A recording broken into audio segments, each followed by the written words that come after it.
मैं 46 साल से ही रहता हूँ। मेरे पास गाय थी, 50 गाय थी मेरे पास। समुंदर टापू में लोगों के द्वारा डाला गया हुआ मैलेट। हिंदू होते हुए भी नवरात्रि में जब तुम खा रहे थे अंडा, हिंदू होते हुए भी नवरात्रि में तुम खा रहे थे अंडा, और आज पट्टी तो पकड़ लिया हमारा झंडा। दिख रहा है इस ग्राउंड के ऊपर सारी सामने से इधर माँ यमुना इधर आती हैं, मिलती हैं आकर। ये काफ़ी भव्य नज़ारा आपको देखने को मिल रहा होगा। यहाँ पर देख सकते हैं ये क्या है, आप लोग अनुभव लगा सकते हैं कि क्या खा रहा होगा इस पन्नी में।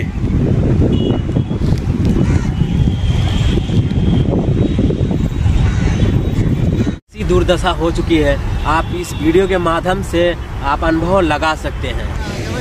निकल जाएगा वो पूरा का पूरा, मान लीजिए वो नदी में मिट्टी डालेंगे तो भाई वो धीरे धीरे वो मतलब क्या कहते हैं गलेगा, और गल करके सतह में वो समाहित हो जाएगा। अब लेकिन अब आप देखिए, अब ये जो मूर्तियां आप देख रही हैं तो भाई इसको पकाया गया है। तो ये सब चीजों का ध्यान देना चाहिए ना। कहने का मतलब यह है कि भाई गणेश जी की पूजा हम मान लीजिए दिवाली में भाई गणेश जी की मूर्ति लाते हैं, साल भर पूजा करते हैं माँ लक्ष्मी की, गणेश जी की, हनुमान जी की, फिर लेकर विसर्जित करते हैं। तो उसकी वो क्वालिटी भी तो प्योर होनी चाहिए। फैंसी मॉडर्न दिखाने के चक्कर में ये मूर्तियाँ हमारी ये बड़ी हैं, हमारी इतनी बड़ी मूर्तियाँ हैं, हमारा ये है, हमारा ये लुक दिख रहा है। अरे इससे क्या मतलब है आपकी आस्था। भाई एक आपने आकार बना दिया और उसमें आप उसी को देख करके ध्यान केंद्रित करके पूजा करेंगे। तो ये चीजें कम से कम जो है, जब तक हम अपने सामाजिक दायित्वों का निर्वहन नहीं करेंगे तब तक देश का समूचा विकास नहीं हो सकता है। और हमारा जब तक हम अपने दायित्वों का निर्वहन नहीं करेंगे, हमारा कोई अधिकार नहीं है कि हम किसी के दायित्व पे सवाल उठाएं। तो ऐसा तो बात है कि पिछले सरकार पे भी सब किसी को सवाल नहीं उठाना चाहिए लोगों को। क्या करें? अगर ऐसा इस तरीके से आपका कहना है तो पिछली सरकार पे भी लोगों को नहीं उठाना चाहिए कि सरकार ने सफाई नहीं की, लोग गंदगी किए जा रहे हैं। सरकार मैंने क्या, मेरी बात आप समझ नहीं पाई। मेरा ये कहना है कि सरकार का काम है, सरकार इंफ्रास्ट्रक्चर डेवलपमेंट से लेकर के सरकार इस पे ध्यान दे, लेकिन सरकार काम कर रही है और हम उसमें अपना योगदान नहीं दे रहे हैं। सरकार अच्छा कर रही है, हम उसमें ला करके सरकार साफ कर रही है, हम उसमें गंदगी मिला दे रहे हैं। तो उन लोगों की बात कर रहा हूँ जो गंदगी मिला रहे हैं, उनका अधिकार नहीं है वो सरकार पे सवाल उठाएं। जो गंदगी नहीं मिला रहे उनका अधिकार क्यों नहीं है सरकार से सवाल पूछना। दूसरी बात यह है कि ये करना चाहिए, लेकिन इससे पिछली सरकारों ने 2015 में बोला हम जमुना मैया को साफ कर देंगे, नहीं तो हमें वोट मत देना। 20 तक 20 में बोला हम 25 तक साफ कर देंगे, नहीं तो वोट मत देना। इस बार बोला, तो कहने का मतलब है कमिटमेंट की वेरी इंपॉर्टेंट इन लाइफ। जुबान की कीमत होनी चाहिए। अरविंद केजरीवाल की जुबान की कोई कीमत तो है नहीं, तो जनता ने दिखा दिया। और एक लाइन जरा मैं कह देना चाहता हूँ कि देखिए, तटस्थ रहना जरूरी है। एक तरफ आप कहते हैं कि जो है वो क्या कहते हैं कि मैं बचपन मतलब मैं नास्तिक हूँ, और दूसरी तरफ आप कहते हैं कि मैं हनुमान जी का भक्त हूँ बचपन से। ये दोनों कैसे हो सकता है? नास्तिक भी है और बचपन से हनुमान जी के भक्त भी है, कैसे हो सकता है? तो यदि ये कटाक्ष शब्द बोल रहा किसके लिए? किसके लिए? आप लोग पत्रकार हैं, हम लोग को पता होगा किसने बोला। अरविंद केजरीवाल ने बोला। भाई आप कैसे दोनों हो सकते हो? नास्तिक भी हो सकते हो और हनुमान जी के भक्त कैसे हो सकते हो? और हनुमान जी ने तो दिखा दिया ना कितनी भक्ति है तुम्हारे अंदर। जब जो है क्या कहते हैं कि ये जेल से छूट करके आए प्रचार करने, तो पहले हनुमान जी का दर्शन करने गए। तो हनुमान जी ने कहा कि हिंदू होते हुए भी नवरात्रि में जब तुम खा रहे थे अंडा, हिंदू होते हुए भी नवरात्रि में तुम खा रहे थे अंडा, और आज पट्टी तो पकड़ लिया हमारा झंडा। तो हनुमान जी ने दिखा दिया। हनुमान जी ने कहा कि जब तुम हमारे प्रभु श्री राम के नहीं हुए, उनकी मूर्ति की प्राण प्रतिष्ठा में नहीं गए, तो हमारा भी आशीर्वाद तुम्हारे साथ नहीं है। और देखिए मिला आशीर्वाद हनुमान जी का। हनुमान जी चिल्ला रहे थे पूरे चुनाव भर, क्या आशीर्वाद मिला? एक लाइन जरा कह देना चाहता हूँ, हालांकि होली खत्म हो गई है, लेकिन कि साग पात का घर बना है मुरई का दरवाजा, कि साग पात का घर बना है मुरई का दरवाजा, और अतिशी गई विधानसभा केजरीवाल बजावे बाजा जोगीरा सर। तो जिसको इतना दम था कि मोदी जी को दूसरा जन्म लेना पड़ेगा हमें हराने के लिए, वो खुद ही हार गया।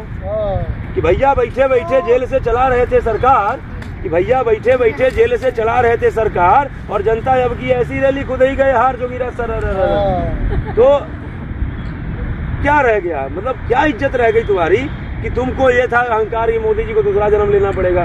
तो कहने का मतलब है कि देखिए, हम पूरा देश जितने भी सनातनी है यमुना को माँ मानता है। तो जब आप माँ मानते हो, जब माँ ही दर्द में है, माँ ही करा रही है, तो आपको करोड़ों अरबों रुपए कमाना बेकार है।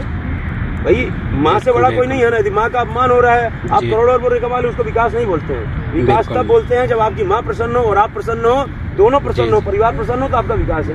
और माँ ही जो है मतलब जो है करा रही है, तो क्या विकास है। और एक लाइन कह के मैं अपनी बात खत्म कर देता हूँ कि स्वच्छ यमुना दिल्ली के विकास का आधार है। इसके बिना तो सब कुछ बेकार है। क्यों बेकार है? यदि माँ ही नहीं साफ है, माँ ही नहीं यदि प्रसन्न है, माँ ही करा रही है, तो सारा करोड़ों अरबों रुपए, सारा इंफ्रास्ट्रक्चर डेवलपमेंट का क्या फायदा?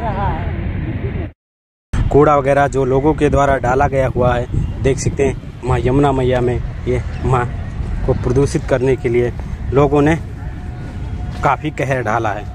वही कहते हैं ना कि राज करेगा खालसा। जो सिख होता है ना, वही गुरु का धरती, गुरु को अपने हृदय में बसा सकता है, उसके अलावा कोई नहीं बसा सकता है। सिद्धू तो कहता था कि क्या मतलब? मनमोहन सिंह को कहता था सरदार है पर सरदार नहीं है, तो ये तो गलत कर रहे हैं। कौन? सिद्धू कहता था ना मनमोहन सिंह को पहले, हाँ, कि ये सरदार तो है लेकिन सरदार नहीं है। अमृतधारी कहाँ था वो? अरे सरदार का वेशभूषा बना लेने से सरदार नहीं हो जाता है। और गुरु का आप दीक्षा नहीं लीजिएगा और बोलिएगा हम सिख हैं, सरदार है नहीं। केस कटवांदे बच्चे सिख ही नहीं उतार दे, कभी सिख नहीं को नहीं ये कर सकता है। हाँ, वो जो केस जो कटा लिया, कहानी खत्म। ना तो सिद्धू का केस है, ना ये भगवंत मान जी का केस है, और न दाढ़ी है। दाढ़ी में भी कैंची। हरमंदिर साहिब के बाहर में जाइए, वहाँ बोर्ड लगा।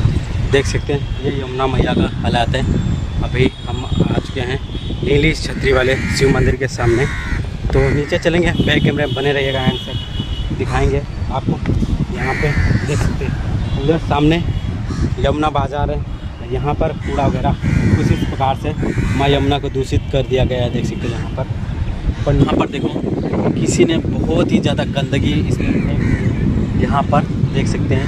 हालांकि हम आपको दिखा नहीं सकते और ना ही उठा सकते हैं पास से। ये इस प्रकार से यहाँ के लोगों के द्वारा जो डाला गया है ये देख सकते हैं। और यहाँ पर कुत्ते इसे नोच नोच कर खा रहे हैं। और माँ यमुना को कैसे बदनाम करने के लिए लोग उतर चुके हैं बड़ी मात्रा में। दर्शन हो चुके हैं यमुना मैया के भी। और वीडियो में क्या दिखाएं आप लोग बताइए, और कमेंट करते रहिए। आप लोग वीडियो को शेयर करेंगे जब ही हमारा हौसला आगे बढ़ेगा।